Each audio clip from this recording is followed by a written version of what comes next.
Welcome back to Behind the Box. Today we will be reviewing 5 Minute Chase. Now we played this game at the UK Games Expo and Board and Dice, the publishers, were kind enough to give us a copy of this game so we could do this review. So thank you very much to them. 5 Minute Chase is a real-time asymmetric game that tests your observational skills. Players take turns being either a runner or a chaser. The runner lays tiles as a path to escape, while the chaser follows their trail to try and catch them. The runner wins by collecting their items before reaching the hideout. The chaser wins by catching the runner before they can escape in their hideout. So, how do you actually win, right? As the runner, you'll have these stacks of tiles with different roads on them and different police cars and trees and the items like your keys and the map and your luggage.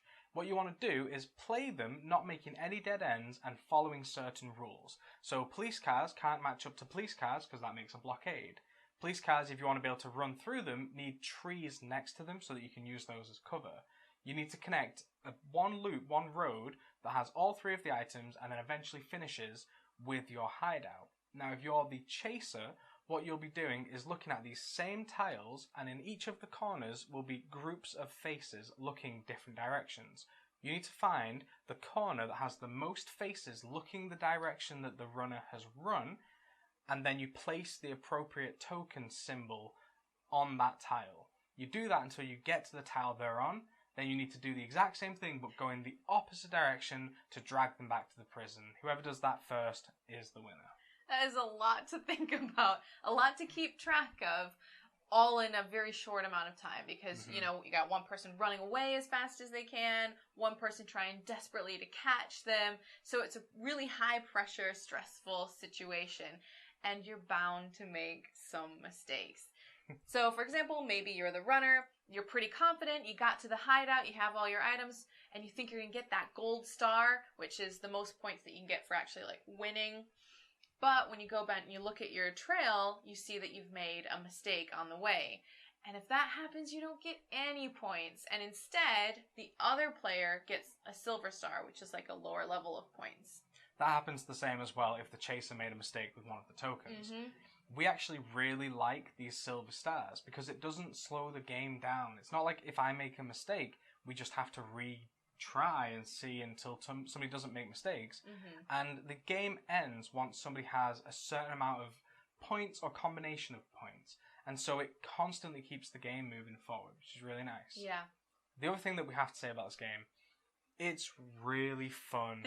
It is hectic, it's high pressure, but in a really fun way. It's like that really nice pressure that makes everyone laugh afterwards and it fills you with adrenaline. And we played it at the UK Games Expo. Instantly just adored this game, and it seemed like everyone else did as well. We saw a lot of people playing this game and there was a lot of laughter and a lot of fun, and it is really, really fun, and it's super quick to play. It is, yeah. It definitely lives up to its name, you know, 5 Minute Chase. When you play as two players, it is over in the 5 minutes. So it's great because even if you didn't do so well, it's over in 5 minutes. You can try again, have another round. And the nice thing is, with this asymmetric game that you sometimes don't see in other asymmetric games, it encourages playing both sides. You know, the whole idea of the game is you're the runner, then the chaser, or other way around. So you just keep going back and forth until somebody's got enough points to be the winner. And it's nice because there is no favoring one role over the other. You know, sometimes in an asymmetric game, someone always gets stuck doing a certain role that the other players don't really like. So it's nice to be able to play both mini games.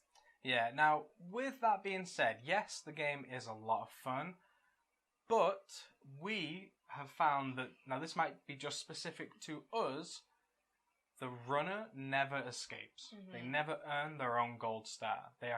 When we play, we're always just relying on the chaser making a mistake. And I think a big part of that is that it is much more difficult for the runner to run away and follow all of the rules and not lay police cars next to each other and to not make any dead ends and to make sure they've got all of the different items that they need. There's a lot more to keep track of when you're the runner. There is, yeah. Now, I actually did a sort of a timed experiment with myself. So I actually, with nobody chasing me, I just ran and timed it. It took me 49 seconds, which I think is pretty quick. Yeah. I then, using that same path I just made, chased myself and I caught myself. And that's just how it's been for us every time. We've always just had the chaser has successfully caught the other person. Now, we have made mistakes, and so the runner sometimes still wins rounds, but they've, for us, never escaped. Yeah, they don't ever get that gold star, you know. Yeah.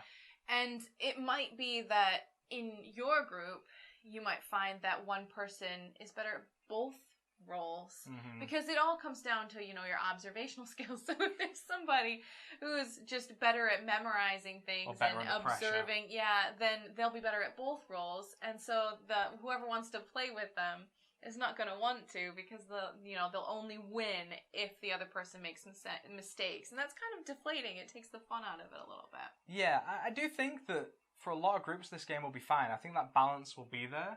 It's just been for us, it hasn't been, and I think that's because we are both good chasers against each other, at least. So I think that's a group-specific issue, but it's something we wanted to raise, and I think a big part of it has been how much we have played it, that we've sort of realised this. You know, I think the other thing as well we want to mention, the last sort of, not negative, but thing we've noticed, this game plays a lot better at 2 players. It plays up to 4. We have played it at 4 players, and we didn't really enjoy it. It didn't work as well. I think it is better as a 2-player game. It definitely is a 2-player game, in my opinion. I still love it, though. You know, even after we've, you know, done this review and said our negative bits and all that, I think it's a great game. It makes a wonderful first impression. You know, when we were at UK Games Expo and we played it for the first time, we adored it, and we're so glad that we were able to take it home.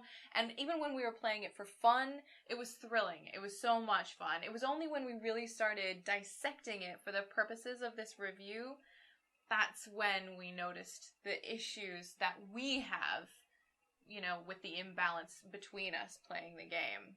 I think it might be something as well that goes away a bit as we play it more and more. We might get better at the running part, but on the flip side, we're also going to get better at the chasing part. So I think there might always be that slight imbalance for us, but yeah, it is still fun. It's enjoyable. I think this would be fun to play with new people as well. If I had a friend come over that hasn't played it yet, I think this is a great game to just go, this will literally only take 5 minutes. Let's have a go. We'll play it a couple of times. And it's exciting. Like you said, it leaves that really good first impression. When we played it at UK Games Expo, we instantly were just like, this is really, really fun. Like, I want to play more of this game. I would say, if you are thinking about getting this game, try and play it before you buy it, just to test it out and see what the balance between you and your other player will be like. That's my suggestion. See, I kind of disagree with that, because when we looked at the price, it's under £15 right now, and I think the value is there that you don't necessarily have to do that. You know, I'm sure you'll be able to find somebody to play it with, and it is only 5 minutes, so... We'll let you decide on that, and if you want to know more about the game, or if you have opinions about the game, share them down below, and we'll leave links to ourselves and this game in the description. So, thank you very much for watching. Until the next one, we'll see you soon. Bye. I'm naturally blurry, so when I focus, it puts me in focus and then makes you blurry. Have you noticed that? I have noticed that. It's because I'm not in the frame and I don't remember how wide I am. And so I was looking, you're like on the left half, and I'm like, oh, I'll fit on the right half. But then I don't.